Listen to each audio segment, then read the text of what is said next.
우리 주인 아브라함의 하나님 여호와여, 원하건대 오늘 나에게 순조롭게 만나게 하사 내 주인 아브라함에게 은혜를 베푸시옵소서. 아멘. 이삭의 배필을 찾아오라는 주일의 명령에 따라서 아브라함의 종이 예물을 가지고 떠납니다. 지시했던 곳에 거의 다 도착해서 종은 하나님께 순조롭게 그 여인을 만나게 하실 것을 기도했고, 이삭의 아내가 될 리브가를 만나게 되죠.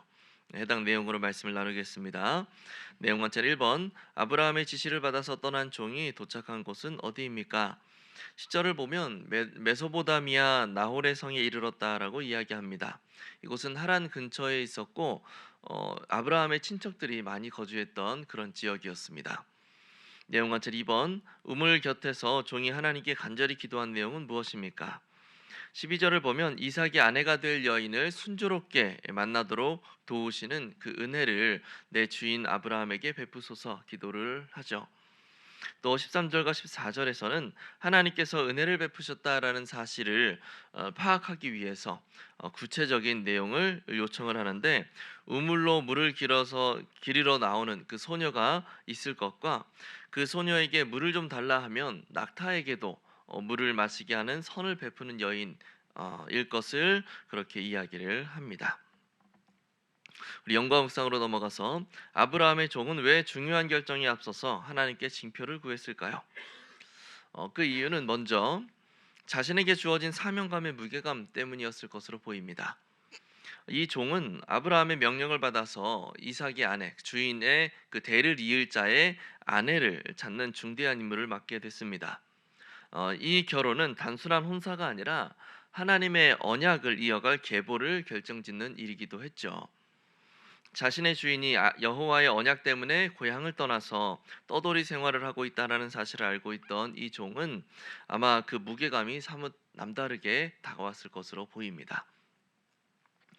그 두 번째 이유는 하나님의 인도하심에 대한 의지 때문이었습니다. 그는 자신의 판단보다 하나님의 뜻을 따르고자 했던 거예요. 그래서 눈에 아름다워 보이는 여인을 지목하고 저 여인을 데리고 가야겠구나라고 그렇게 스스로 판단하고 생각한 것이 아니라, 우물가에서 물을 마시게 해주는 여인이 바로 이삭의 아내가 되게 해달라라고 기도하며 여호와의 징표를 구했던 겁니다. 즉 하나님이 택하신 여인을 내가 있는 이곳으로 보내달라라는 기도였던 거죠. 그리고 곧 세 번째 이유와 이것이 연결이 되는데, 이렇게 기도의 내용에 부합하는 여인을 만남으로써 이 종은 하나님의 섭리에 대하여서 확신을 얻고 싶어 했던 겁니다. 당시 결혼은 단순한 개인의 선택이 아니라 가문의 운명을 좌우하는 일이었어요. 종은 이 중요한 결정을 자신의 어떤 미숙한 판단으로 이 중요한 사안이 망가지지 않기를 바랐던 거죠. 그래서 자신의 판단에만 맡기지 않고 하나님의 섭리에 맡겨드리고자 했던 겁니다. 정리하자면 아브라함의 종이 하나님께 징표를 구했던 것은 단순히 징조를 구한 것이 아니라 여호와의 하나님의 뜻을 삶의 중심에 두고자, 어떤 이 일에 대한 중심에 두고자 했던 깊은 신앙의 표현이었던 거죠. 신비한 기도 응답 그 자체가 아니라 하나님의 뜻에 순응하기 위한 신실함의 모습이었다라고 정리할 수가 있겠습니다. 느낀 점으로 넘어갑니다. 단순히 자신의 판단에 의존하지 않고 하나님께 기도하며 인도하심을 구한 종의 모습에서 무엇을 느낍니까? 여기에서의 핵심은 앞에서 이야기했던 바와 같이 하나님의 섭리와 뜻을 정확하게 파악하고 그 뜻에 순종하고자 하는 분명한 목적이 있었다라는 거예요. 어느 교회에서 교회 건축을 하려고 부지를 알아보고 있었습니다. 그런데 아주 좋은 자리가 난 거죠. 아파트 신축 공사가 거의 막바지에 이르렀고, 그 공사 현장 바로 맞은편에 큰 대로변에 땅값도 저렴하게 나온 겁니다.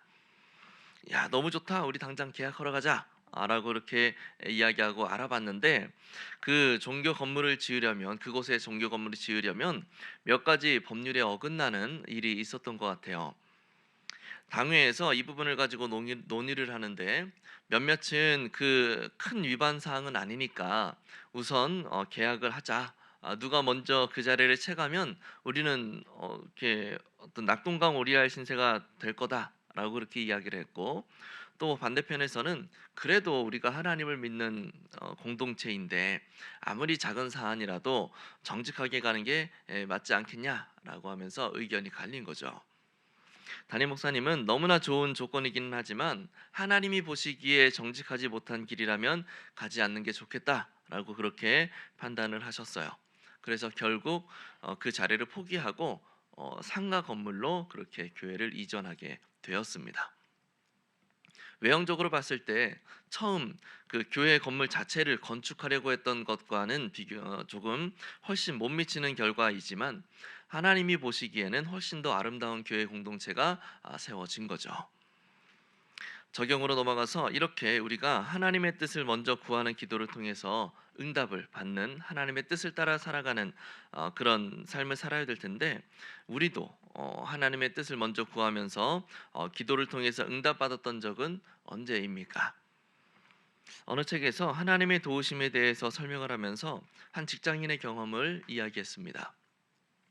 이 사람이 출장을 가는데 뭔가 이 마음이 너무 불안하고 자꾸 멈춰서 기도를 해야 된다라는 그런 생각이 자꾸 드는 거예요. 사실 집에 일이 있어서 조금 늦게 출발을 하는 바람에 시간적인 여유는 그렇게 많지 않았습니다.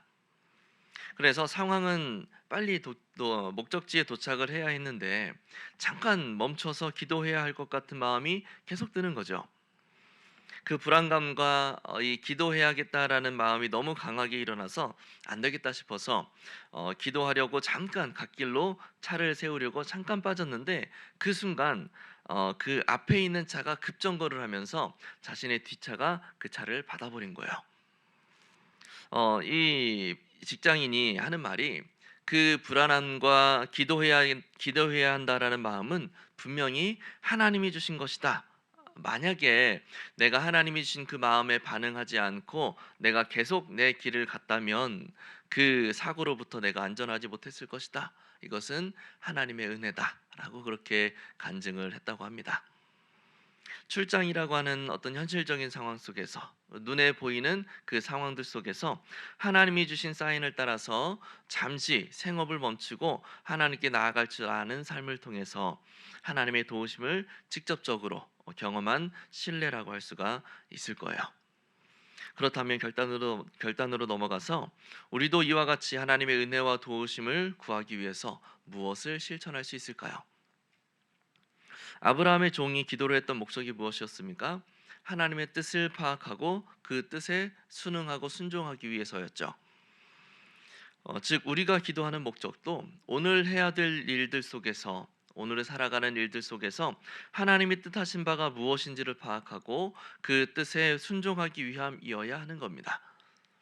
우리가 그 뜻을 파악하기 위해서 실천해야 될 것은 말씀을 통해서 하나님의 마음을 읽는 그 습관과 훈련을 해야 한다라는 거예요. 하나님의 뜻을 조금 더 폭넓게, 그리고 조금 더 명확하게 파악할 수 있는 훈련을 해야 한다라는 건데, 이것은 사실 단기간에 되는 일은 아닙니다. 꾸준한 성경 읽기, 또 매일마다의 큐티, 신앙 서적 가까이 하기, 하나님의 뜻을 잘 분별할 수 있게 해달라고 하는 지속적인 기도, 이런 우리의 전반적인 신앙생활의 패턴이 중요한 거죠. 이런 것들이 쌓이고 쌓여서 하나님의 뜻 안에서 살아가는 삶이 가능하게 되는 겁니다. 그러므로 우리 모두가 이런 우리의 삶의 전반적인 신앙적 삶의 패턴을 형성해 갈 수 있기를 바랍니다. 이것을 통해서 우리가 더욱 하나님의 뜻을 따라 신실하게 살아갈 줄 아는 하나님의 백성들이 다 될 수 있기를 예수님의 이름으로 간절히 축복합니다. 기도하겠습니다. 오늘 말씀을 기억하면서 신앙적 삶의 패턴을 형성함으로 하나님의 뜻을 향한 신실함을 이루게 하옵소서. 또 내 뜻과 힘을 의지하지 않고 하나님의 은혜와 도우심을 기도로 먼저 구하며 살아가게 하옵소서. 7월 집중 기도 제목입니다. 성도들의 간절한 기도와 눈물의 헌신으로 교회가 새롭게 되게 하옵소서. 리모델링의 모든 과정이 하나님의 은혜 가운데 진행되게 하옵소서. 이와 같은 기도 제목으로 기도하시고 개인 기도하시고 자료에게 돌아가시면 되겠습니다. 주여 한번 부르고 기도합니다. 주여. 하나님, 우리가 하나님의 뜻을 구하며 그 뜻을 발견하며 그 뜻에 따라 순응하며 살아갈 수 있기를 원합니다. 우리의 삶 가운데 늘 그 뜻을 품으시고 우리의 삶의 목적을 두시는 그 하나님 그 뜻과 마음을 파악하며 그 가운데 온전한 순종의 삶을 살아갈 수 있는 우리의 삶이 될 수 있도록 주님 붙들어 주시옵소서. 그것을 위하여 신앙적 삶의 패턴을 형성하고 그 삶의 모습들을 통하여 하나님의 뜻을 발견하며 신실하게 살아갈 수 있는 우리의 삶이 될 수 있도록 붙들어 주시옵소서.